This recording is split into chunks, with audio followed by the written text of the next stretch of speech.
Sir నమస్కారం sir. నమస్తే అండి. సార్ 600 అడుగుల ఎన్టీ రామారావు గారి విగ్రహాన్ని అమరావతిలో ఏర్పాటు చేయబోతున్నారు అని చెప్పేసి వార్తలు వైరల్ అవుతున్నాయి సార్. అంటే ఆల్మోస్ట్ గవర్నమెంట్ కూడా గ్రీన్ సిగ్నల్ ఇచ్చేసింది. పనులు కూడా స్టార్ట్ అయిపోయినట్టుగానే వస్తున్నాయి సార్. మరి ఎప్పుడు పూర్తయ్యే అవకాశం ఉంది? సో దీనికి సంబంధించి మరి ఇంకా ఇన్ఫర్మేషన్ ఏముంది సార్ మీ దగ్గర? అంటే 600 అడుగుల ఎత్తు అనేది మొత్తం గ్రౌండ్ నుంచి హ్మ్. క్యాలిక్యులేట్ చేసి చెప్తున్నటువంటి ఫిగరు. విగ్రహం 200 అడుగుల పైన ఉంటుంది అని చెప్తున్నారు. నీరుకొండ అని దాని మీద పెడతారట విగ్రహం. కొన్ని బొమ్మలు, కొన్ని ఫొటోస్ రిలీజ్ చేశారు టెంటేటివ్‌గా ఎలా ఉండబోతోంది అని.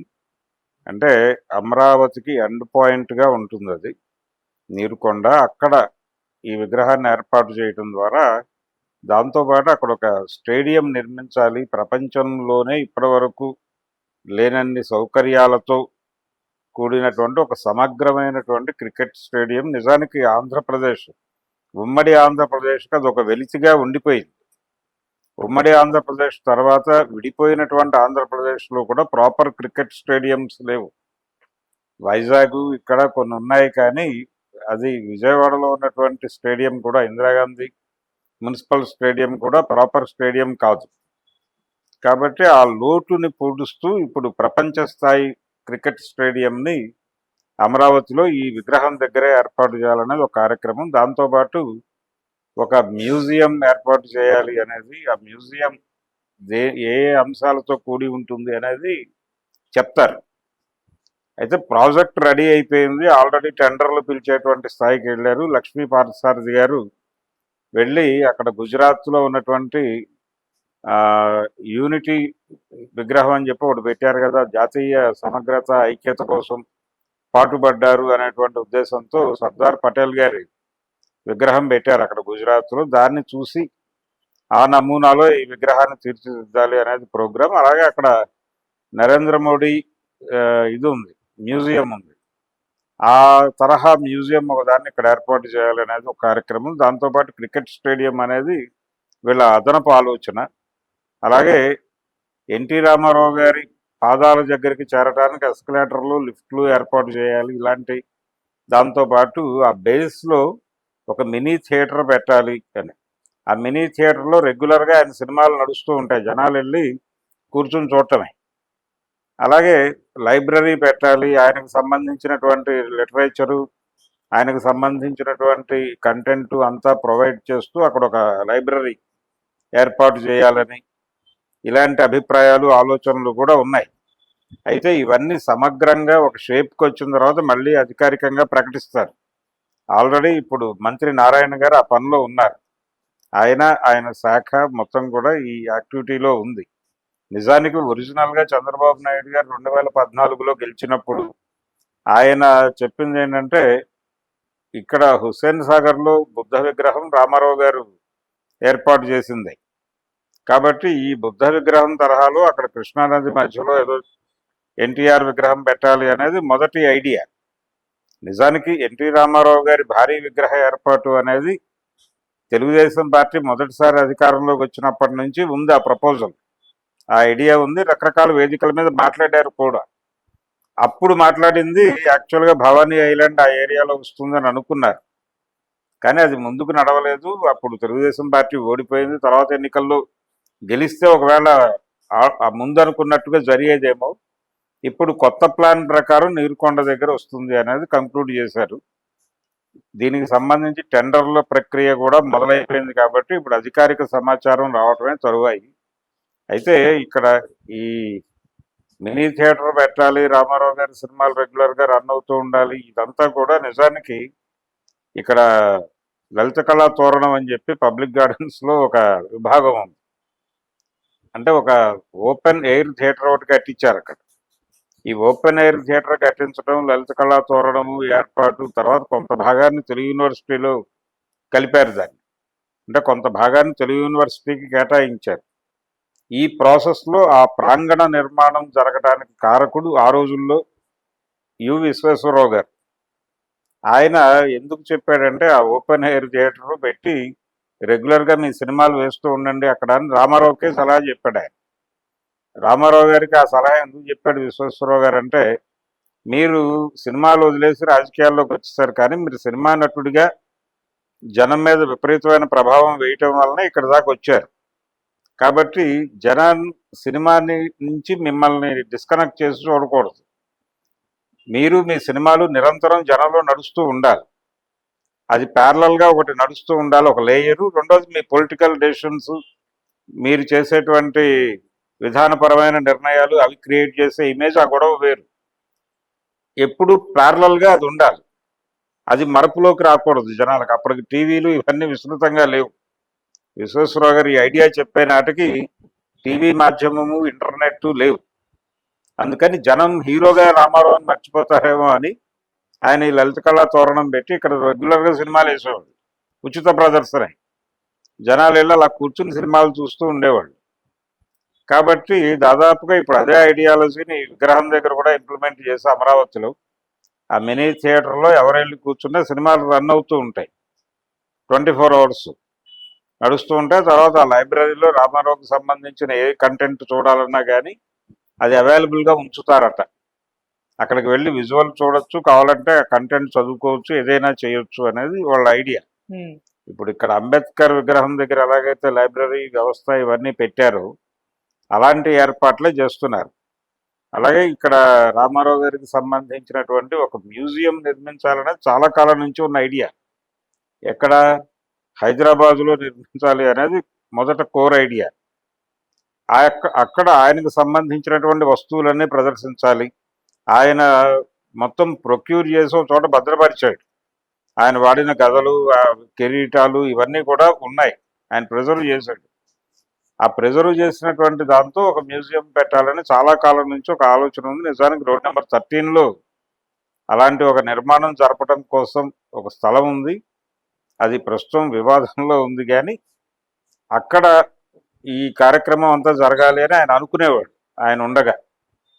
ఫైనల్గా ఇప్పుడు ఈ అమరావతిలో ఏర్పాటు చేయబోతున్నటువంటి మ్యూజియంకి ఈ మెటీరియల్ అంతా తరలించేటువంటి అవకాశం ఉంది. అంటే రామారావు గారు ధరించిన కిరీటాలు, ఆయన భరించినటువంటి గదలు ఇవన్నీ అక్కడ చూడొచ్చు.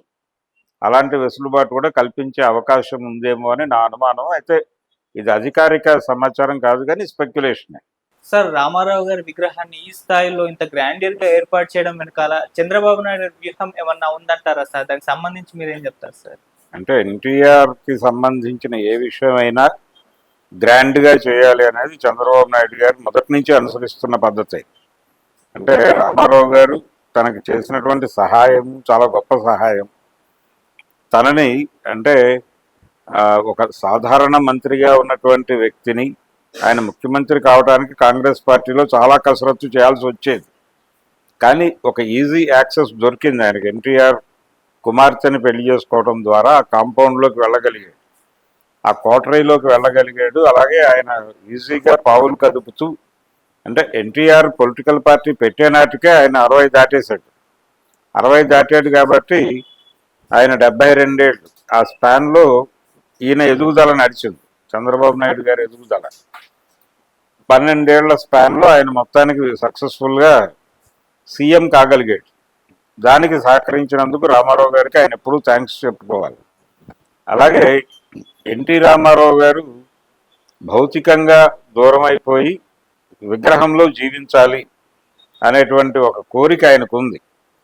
ఆ కోరిక మేరకు, అంటే ఎప్పుడైతే ఈయన రామారావు గారిని పదవీచ్యుతుడిని చేసి తాను ముఖ్యమంత్రి పీఠం మీద కూర్చున్నాడో, నిజానికి రామారావు గారు అప్పుడు జరగబోతున్నటువంటి పార్లమెంట్ ఎన్నికల వరకు గనక జీవించుంటే పరిస్థితి ఇంకోలా ఉండుండేది. కానీ ఆగస్టులో ఇది జరిగింది, జనవరిలో ఆయన కన్నుమూశారు. అంత తక్కువ సమయంలో ఆయన కన్నుమూయటం అనేది చంద్రబాబు నాయుడు గారికి విపరీతంగా కలిసి వచ్చినటువంటి అంశం. కనుక ఎక్కడో ఆయన మనసులో ఉంది. అంటే ప్రతి సందర్భంలోనూ ఇది ఉంటుంది. కొంతమంది నాయకులు ఒకానొక దశలో వాళ్ళు భౌతికంగా ఉండటం కన్నా విగ్రహంగా ఉండటం మంచిది అని చెప్పి వాళ్ళ అనుయాయులు అనుకునేటువంటి అవకాశాలు ఉన్నాయి. నిజానికి మహాత్మా గాంధీ కూడా విగ్రహంలోకి వెళ్ళిపోతే బాగుండు అని జవహర్లాల్ నెహ్రూ గారి మనసులో ఉంది కోరిక. అది అనుకోకుండా హిందూ మహాసభ వాళ్ళు నెరవేర్చారు. అలా ఇక్కడ కూడా అలాంటి పోలికలు కనిపిస్తాయి చాలామంది విషయంలో. చాలా మంది నాయకుల్ని ఒక దశ దాటిపోయిన తర్వాత వాళ్ళు విగ్రహ మహాత్ములుగా మిగిలిపోతే బాగుండు అని కోరుకుంటారు సెకండరీ లీడర్షిప్. అందులో భాగంగానే రామారావు గారు చాలా ఎర్లీగా ఇవన్నీ అలా చేసుకుంటూ వెళ్ళిపోయాడు. ఆయన లైఫ్లో ఎక్కడ గ్యాపులు లేవు. ఆయన జన్మించిన దగ్గర నుంచి మరణించే వరకు ప్రోగ్రామ్డ్గానే ఉన్నాడు. ప్రతిదీ ఒక డిజైన్డ్గానే వెళ్ళింది. ఎక్కడా కూడా గ్యాపులు, రెస్ట్ తీసుకోవటాలు ఇలాంటివి ఏవి లేవు ఆయన జీవితంలో. అందుకని ఇంత హడావిడి జీవితంలో నుంచి ఆయనకు విగ్రహంగా రెస్ట్ ఇవ్వాలనే ఉద్దేశం కావచ్చు ఈయనకి, చంద్రబాబు గారికి. ఫైనల్గా ఆయన ఎన్టీ రామారావు గారి ఇమేజ్ని, ఎన్టీ రామారావు గారికి ఉన్నటువంటి అన్ని రకాల ఇమేజ్ని తనకి అనుకూలంగా వాడుకోవడం మాత్రమే కాకుండా లెగసీకి తను వారసుడిగా నిలబడాలి అనేటువంటి కార్యక్రమం కూడా ఉంది. ఒక వ్యూహం ఉంది ఆయనకి. ఆ వ్యూహంలో భాగంగానే ఈ కార్యక్రమం పెట్టాడు. ఈ విగ్రహ ప్రతిష్టాపన అనేది చాలా ప్రతిష్టాత్మకంగా ఆయన మాత్రమే కాదు, నరేంద్ర మోడీ గారు కూడా, కేంద్ర ప్రభుత్వ ఆశీర్వాదం కూడా ఉంది. వాళ్ళకు కూడా రామారావుని కలుపుకోవాలి అనేటువంటి ఒక కోరిక ఉంది. తెలుగుదేశం పార్టీని కలుపుకుని ముందుకు వెళ్తాము అనే ఉద్దేశంతోనే నరేంద్ర మోడీ గారు 2014 ఎన్నికల క్యాంపెయిన్ ప్రారంభంలోనే ఆయన వెరీ ఫస్ట్ స్పీచ్, దానిలో ఎన్టీ రామారావు గారి ప్రస్తావన ఉంటుంది. 2014 ఆయన ప్రధాని కాలేదు, ప్రధాన అభ్యర్థిగా ఆయన్ని ప్రకటించింది బీజేపీ. ప్రకటించిన తర్వాత ఆయన మొదటిసారి మైక్ పట్టుకున్న రోజు ఎన్టీ రామారావు గారి ప్రస్తావన చేశాడు. ఆ ఉపన్యాసంలో, యూట్యూబ్లో ఆ ఉపన్యాసం ఉంది. కాబట్టి రామారావు గారు ఉండగా బీజేపీతో అంత సయోధ్యగా లేడే. సాధ్యమైనంత వరకు లెఫ్ట్తో నడిచే ప్రయత్నమే చేశాడు ఆయన. రైట్తో ట్రావెల్ తక్కువే. ఒక్క ప్రజాస్వామ్య పోరాటం అనే పేరుతో జరిగిన ఆ నెల రోజుల కార్యక్రమంలో మాత్రమే భారతీయ జనతా పార్టీతో కొంచెం దగ్గరగా వెళ్ళాడు. దాని నిమిత్తం ఆయన తర్వాత జరిగినటువంటి అసెంబ్లీ ఎలక్షన్స్లో వాళ్ళకు కొంచెం మార్జిన్ ఇచ్చాడు, ఆ ఒక్క ఎన్నికలోనే. ఆ తర్వాత మళ్ళీ ఎక్కడా సీన్లో వాళ్ళు కనిపించలేదు. 89 ఎన్నికల్లోనూ లేరు, 94 ఎన్నికల్లో కూడా వాళ్ళు లేరు, లెఫ్ట్తోనే వెళ్ళాడు. సో ఎన్టీఆర్ తమ కంట్రోల్లో లేడు. అంటే ఆయనకి ఆల్టర్నేటివ్ ప్రోగ్రామ్ ఒకటి ఉండేది, నేషనల్ ఫ్రంట్ అనే కార్యక్రమం పెట్టడం వీళ్ళకి ఇష్టం లేదు. ఎందుకు ఇష్టం లేదంటే ఆయన ప్రాంతీయ పార్టీల కూటమిగా దాన్ని మార్చే ప్రయత్నం చేశాడు. ప్రాంతీయ పార్టీల కూటమిని ఢిల్లీలో అధికారంలోకి తీసుకొచ్చి 2 జాతీయ పార్టీలని పక్కకు నెట్టాలనేది ఆయన ప్రోగ్రాం. అందుకని రామారావు గారు వెళ్ళిపోవటం అనేది భారతీయ జనతా పార్టీకి కూడా కలిసి వచ్చిన అంశమే. అందుకని కూటమి సహకారం కూడా ఉంది దీనికి. అంటే కూటమిలో కీలక భాగస్వామిగా కేంద్ర ప్రభుత్వాన్ని నడిపిస్తున్న పార్టీగా భారతీయ జనతా పార్టీ ఆశీర్వాదం కూడా ఉంది. పైగా ఇప్పుడు ఆ పార్టీ బాధ్యతల్లో కొత్త నాయకుడు వచ్చాడు, కానీ నిన్నటి వరకు నాయకత్వ బాధ్యతలు చూసింది ఇప్పుడు మాధవ్ వచ్చాడు. కొత్త ఇన్ఛార్జీలను పెట్టారు కదా అన్ని చోట్ల. నిన్నటిదాకా బాధ్యతలు చూసింది రామారావు గారి కుమార్తె కదా, అక్కడ పురంధేశ్వరి గారి చేతుల్లోనే ఉంది. ఇప్పటికీ వాళ్ళ హోల్డ్ ఉంది ఆ పార్టీ మీద. కాబట్టి నందమూరి హోల్డ్ నడుస్తున్నటువంటి భారతీయ జనతా పార్టీ కూడా ఈ విగ్రహ ప్రతిష్టాపన అనే కార్యక్రమానికి సానుకూలంగా మాత్రమే కాదు, చాలా అనుకూలంగా ఉంది. ఇలా చంద్రబాబు నాయుడు గారి వ్యూహము, అందరి వ్యూహాలు ఉన్నాయి దీని వెనకాల. రామారావు గారి కోర్ ఐడియాలజీ ఎక్కడా స్ప్రెడ్ కాకుండా దాన్ని జాగ్రత్తగా విగ్రహ రూపంలో కాపాడేటువంటి కార్యక్రమం కూడా ఉంది. ఆ విగ్రహం కింద సమాధి చేసి రామారావు గారి కోర్ ఐడియాస్ అన్నిటినీ ఆయన్ని వీళ్ళకి అనుకూలంగా మలుచుకొని నడుపుకోవటం అనేదే ప్రోగ్రాం. మార్కెట్ ఎకానమీ రోజుల్లో ఆయన దానికి వ్యతిరేకిస్తూ మాట్లాడటం ద్వారా ఆ రోజున నిజానికి ఇండిపెండెంట్ వాయిస్ వినిపించగలిగాడు.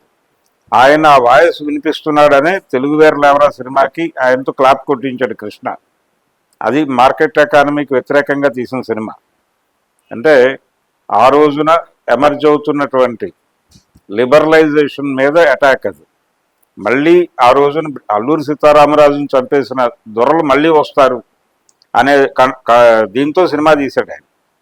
ఆ సినిమాకి ఎవరితో క్లాప్ కొట్టించాలంటే అప్పటికి దాని గురించి మాట్లాడుతున్న ఏకైక జాతీయ నాయకుడు రామారావు గారే. అందుకని ఎన్టీఆర్తో క్లాప్ కొట్టించాడు. అలా కృష్ణ గారు గుర్తింపు పొందాడు ఆయన. రామారావు గారి పదవి చ్యుతి వెనకాల కూడా అదే ఉంది. ఆయన అంత బలంగా అలా మాట్లాడటం అనేదే ఆయన పదవికి ప్రమాదాన్ని తీసుకొచ్చింది. ఆయనకి అసలు పూర్తిగా అవగాహన అయిందా లేదా అనేది పక్కన పెట్టేస్తే ఆయన అనుకున్న విధానాలకి ఇది మ్యాచ్ కాలేదు. మ్యాచ్ కాకపోవడంతో ఆయన తన ధోరణిలో తను మాట్లాడటం మొదలుపెట్టాడు. ఆ ధోరణి వాళ్ళకి నచ్చలేదు. మొదటి కయ్యం ఆయన మొదట కయ్యం పెట్టుకుంది మార్కెట్ అకాడమీతో మద్యపాన నిషేధం, సంపూర్ణ మద్యపాన నిషేధం ఫైల్ మీద సంతకం పెట్టడం అనేది మార్కెట్ సెంటిమెంట్ని తీవ్రంగా గాయపరిచింది. ఆ తర్వాత మొలాసిస్ యూనిట్లు కూడా అక్కర్లేదు, నాకు మొత్తం తీసేది, మొత్తం వైండప్ చేసేయండి ఇక్కడి నుంచి అన్నాడు. అది ఇంకా గాయపరిచింది. ఇలాంటి నిర్ణయాలన్నీ చేసినటువంటి గాయాల నుంచి చంద్రబాబు నాయుడు ఆవిర్భవించాడు. రామారావు గారు పక్కకు వెళ్ళిపోయాడు. కాబట్టి ఆయన రామారావు తాలూకా అనేక భావజాలాలని ఆ విగ్రహం కింద అలా సమాధి చేసేసి ఆ పైన 200 అడుగుల రామారావు గారి విగ్రహము, కింద కొండ, కింద నుంచి చూస్తే 600 అడుగుల